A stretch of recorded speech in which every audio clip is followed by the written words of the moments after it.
The Jamaican population is getting older. The 2011 Population and Housing Census confirms this. The numbers reveal that over 11% of the population is 60 years old or over. This represents a 9% increase over the 2001 figure. Another figure brought out by the 2011 census is that the section of the population which is living beyond 80 years old is also growing. According to the census figures, some 60,000 Jamaicans are now 80 years old or older. With an aging population comes additional responsibility for the state and families.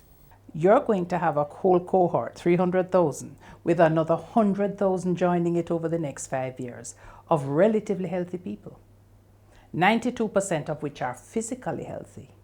We have no services for older people. And by that I mean no clubs, no activities. One of the major challenges facing Jamaica's aging population is the increased need for specialized medical care. Professor Eldemaya Shearer points out that studies carried out by the Public Health and Aging Research Unit at the University of the West Indies showed that some 67% of Jamaicans over 60 years old have at least one chronic disease. The survey is showing us that these needs are not being met in the eyes of the people. Long waits at health centers, although we do have free health care, not always being able to get the tests that they want.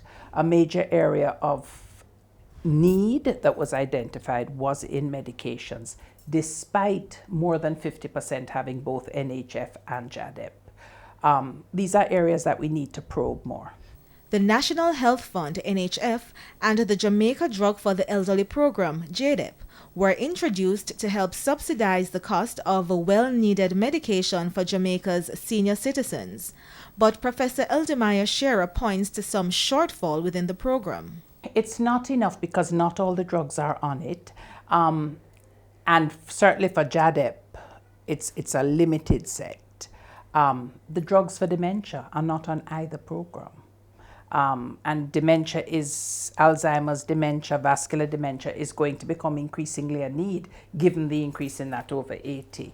And some talk about distance, some talk about not all pharmacies having all the drugs on the programs. And this is especially true of JADEP. So they will go to the pharmacy and they'll be told no. Those shortfalls are just one reason the interim president of the Jamaica Coalition on the Rights of Older People, Kenneth Henley, believes the readiness of the healthcare system for an aging population needs to be questioned. He says, in addition to not being able to get certain medications on the subsidized programs, seniors are often treated with scant regard at the health facilities. I think there is a need for there to have a special day for geriatrics because they have special day for pediatrics. He theorizes that a specific clinic day for seniors will prevent them from being forced to compete with younger individuals when they visit health facilities. Most of the time when the older person go to the clinic, he have to suffer and wait in long lines. And sometimes still don't get through for the day because you have a ticketing system where the younger person will rush and get the early tickets, and the older person can't move as fast as the younger ones.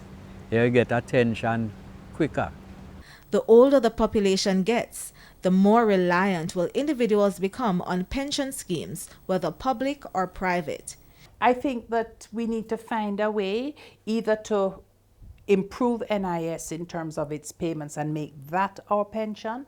I do not think we can allow people to retire with no pension at all.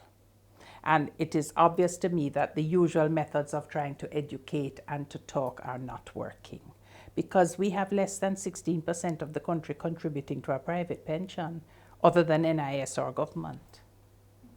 So this problem that we're talking about, remember, all those people are here. They're all born. The group that's having this conversation in 60 years is going to have the same conversation if we don't do something about pension. Portability is an issue that we need to stop We've been talking about it. Nobody wants to make a firm decision about it. Portability has to be examined, and obviously from what I'm saying, I lean towards portability. And I also am very strong supporter of compulsory pensions. Deduction at source. Meanwhile, the National Council on Senior Citizens have been criticized for not doing enough to cater to the changing needs of the aging population. I hear the criticisms, and they're probably valid in some cases. However, I think we need to recognize that as a developing country, we do have a National Council for Aging that is government run, which many developing countries don't have. And I think we need to look at how do we support it? What are partnerships that can develop to support it? And also, it's getting to the point where we all have to take some sort of personal responsibility. But advocates for our senior citizens want more. Kenneth Henley points out that older people are often neglected and abused with nowhere to turn.